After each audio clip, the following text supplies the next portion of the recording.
Vítejte u závěrečného dílu ze 7dílné série o extázi, v kterém vám představím 5 zajímavostí o této droze. Tak jako u předchozích videí na tomto kanále naleznete zdroje, z kterých jsem čerpal v popisku pod videem, a nyní se už můžeme přesunout k samotným zajímavostem. Takže tady první zajímavostí, kterou jsem již tak trochu nakousl v díle o mechanismu účinku a metabolizaci, je skutečnost, že MDMA blokuje aktivitu enzymu CYP2D6, který se podílí na samotném metabolizačním procesu. Co jsem však předtím nezmínil, jsou nálezy několika studií, které poukázaly na to, že extáze nejenže blokuje aktivitu tohoto enzymu, ale zároveň přímo způsobuje jeho dočasnou ztrátu, což může způsobit značné zpomalení metabolizačního procesu, které může vyústit v nechtěné předávkování. A to především, pokud si vezmete několik vyšších dávek v krátkém časovém horizontu. Zcela pochopitelně vede úbytek tohoto enzymu i ke zpomalení metabolizace všech látek, které jsou tímto enzymem metabolizovány. A mezi tyto látky bohužel patří valná většina psychotropních látek, včetně psychotropních léků, jako jsou antidepresiva nebo opioidní analgetika. To tedy znamená, že po užití extáze je vhodné snížit dávku veškerých léků či látek, které užíváte a které jsou metabolizovány tímto enzymem, tak abyste předešli nechtěnému předávkování. Naštěstí se však jedná pouze o dočasnou ztrátu. A dle nálezu studií provedených na lidech dochází po 10 dnech abstinence téměř úplné obnově standardní hladiny tohoto enzymu. I tak zde musíte vzít v potaz populační variabilitu, která se týká syntézy tohoto jaterního enzymu. A proto zde výzkum naznačuje, že je vhodné si počkat 2 až 3 týdny předtím, než extázi užijete znovu. Druhá zajímavost se týká průlomového výzkumu, který byl proveden v USA a který se zabýval potenciálním využitím extáze při léčbě velice závažné formy posttraumatického stresového syndromu, a to v kombinaci s psychoterapií. Samotná historie tohoto výzkumu sahá do roku 2017, kdy výzkumníci dostali povolení od Federální agentury na kontrolu léčiv provést druhé kolo randomizované klinické studie efektivity extáze v kombinaci s psychoterapií na lidech. No a výsledky tohoto výzkumu byly natolik plodné, že v minulém roce proběhlo 3. kolo klinického výzkumu, které poukázalo na to, že MDMA je schopná velice úspěšně potlačit úzkosti, které se pojí s vybavením traumatických vzpomínek. A díky tomu následně došlo k zvýšené důvěře pacienta v terapeuta a úspěšnějšímu navázání kontaktu mezi pacientem a terapeutem. No a výsledky 3. klinického kola tohoto průlomového výzkumu ukázala, že až 67% účastníků, kteří trpěli závažnou formou posttraumatického stresového syndromu ze skupiny, které byla nasazena extáze, přestali po 3 terapiích na extázi trpět veškerými symptomy této velice závažné duševní choroby. Naproti tomu úspěšnost léčby u skupiny s placebem byla pouhých 32%. To tedy znamená, že z klinického hlediska byla extáze schopna znatelně zvýšit efektivitu psychoterapie zaměřené na léčbu této duševní poruchy. A tak se tedy možná jednoho dne dočkáme i lékařského předpisu na extázi. Alespoň tedy v USA. I přes tyto velice pozitivní výsledky si našel tento průlomový výzkum své kritiky, kteří poukázali na metodologické nedostatky, včetně omezeného vzorku účastníků a nedokonalé kontroly zaslepení experimentální a placebo skupiny, což pochopitelně mohlo zkreslit výsledky tohoto výzkumu ve prospěch experimentální skupiny, které byla extáze naordinována. Dalším problémem je poté otázka neuro- a kardiotoxicity, jelikož zde není záruka, že 3 psychoterapie pod vlivem MDMA vyléčí všechny, co trpí touto duševní poruchou. Proto zde existuje možnost, že někteří pacienti budou muset podstoupit více jak 3 sezení, než dojde ke klinicky signifikantní redukci symptomů PTSD.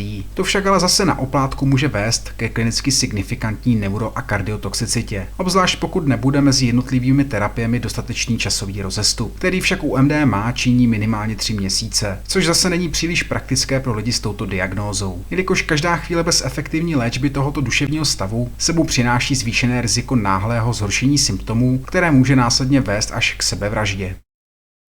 Další zajímavostí o extázi je pak fakt, že vám k její výrobě postačí pouze znalost středoškolské chemie a několik stovek mililitrů safrolu, který je v zásadě organickým prekurzorem této látky a který je k nalezení v safrolovém oleji. Je z 80 až 94% tvořen právě samotným safrolem. Na neštěstí pro ty z vás, co se těšili na to, že tady popíšu celý proces syntézy, mám špatnou zprávu, protože vám k ní nic moc neřeknu, jelikož nejsem vystudovaný chemik, ale psycholog. Co vám však ale řeknu, je skutečnost, že se k safrolu jen tak snadno nedostanete, protože je na seznamu regulovaných prekurzorů návykových látek. A jeho koupě je navíc v některých státech podmíněna vlastněním speciální licence pro jeho legitimní nákup a následné využití v chemickém průmyslu či v roli přírodního pesticidu. V každém případě zde doplním, že vám k výrobě 150 až 340 gramů racemického mixu MDMA postačí pouhý půl litr čistého safrolu. Alternativní metoda syntézy MDMA pak zahrnuje užití piperanolu, jakožto základního chemického prekurzoru na místo safrolu. Nicméně zde si už zahráváte s podstatně těžším postupem syntézy, kde se počítá se znalostí vysokoškolské chemie. Nyní jsme se dostali ke čtvrté zajímavé skutečnosti o extázi, která se týká vcelku známého výzkumu individuální a společenské škodlivosti extáze, kterou provedl tým výzkumníků vedených profesorem doktorem Davidem Nuttem, který mezi léty 2008 až 2009 působil jako přední vládní poradce na drogovou problematiku ve Velké Británii. Doktor Nutt a jeho tým se v té době snažil přesvědčit britskou vládu o reformě drogového zákoníku, tak aby odrážel reálnou škodlivost drog, jelikož extáze byla v té době zahrnuta do drogové kategorie B, tedy druhé nejnebezpečnější kategorie, společně s kokainem. A to i přesto, že důkazy dlouhodobě naznačovaly, že je podstatně méně škodlivá jako samotný kokain. A to jak na individuální, tak i společenské úrovni. Nutt proto navrhoval na základě empirických důkazů přemístit extázi z kategorie B do třetí kategorie C, jelikož mu nepřišlo příliš racionální trestat uživatele extáze až 8letou sazbou odnětí svobody za držení drogy, která je z objektivního hlediska méně škodlivá než kokain, alkohol či tabák. Proto se rozhodl provést výzkum, v kterém srovnal individuální a společenskou škodlivost extáze s jízdou na koni, aby ukázal tehdejší britské vládě absurditu tehdejšího drogového zákoníku. A zároveň také tímto výzkumem chtěl poukázat na skutečnost, že spousty legálních činností je spojeno s větším rizikem úmrtí než občasné užívání určitých drog.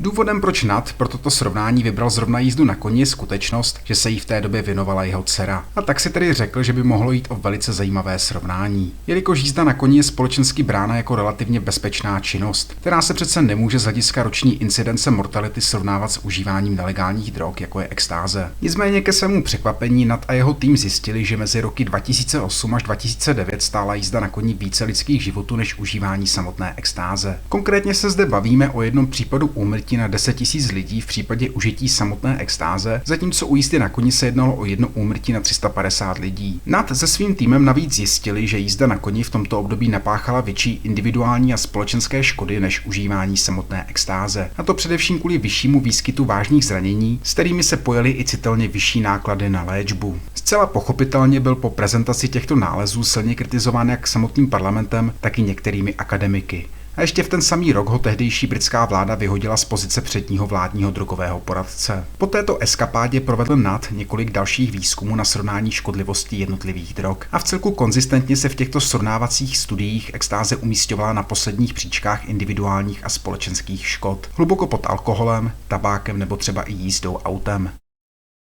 Závěrečnou zajímavostí je skutečnost, že největším evropským producentem MDMA a chemicky příbuzného amfetaminu je Holandsko. Takže pokud se v českých končinách s těmito látkami setkáte, tak budou z největší pravděpodobností pocházet z Holandska a připutovali k nám přes Německo, kde byly pochopitelně nařezány různými aditivy a poté byly poslány do Česka, kde byly nejspíš nařezány ještě jednou. A právě přesně kvůli této zdlouhavé cestě do našich končin, při které jsou tyto látky průběžně mixovány s aditivy, vám znovu důkladně doporučuji si extázi testovat reakční kapalinou. Takže to je tedy z mojí strany pro dnešek vše. Já doufám, že pro vás byla celá tato série poučná, že jste byli případně obohaceni o nějaké ty extra vědomosti. A pokud tomu tak bylo, tak dejte like či odběr. No a v příští 7dílné sérii, která vyjde někdy na přelomu září a října, se zaměřím v podobném formátu na dříve zmíněný amfetamin.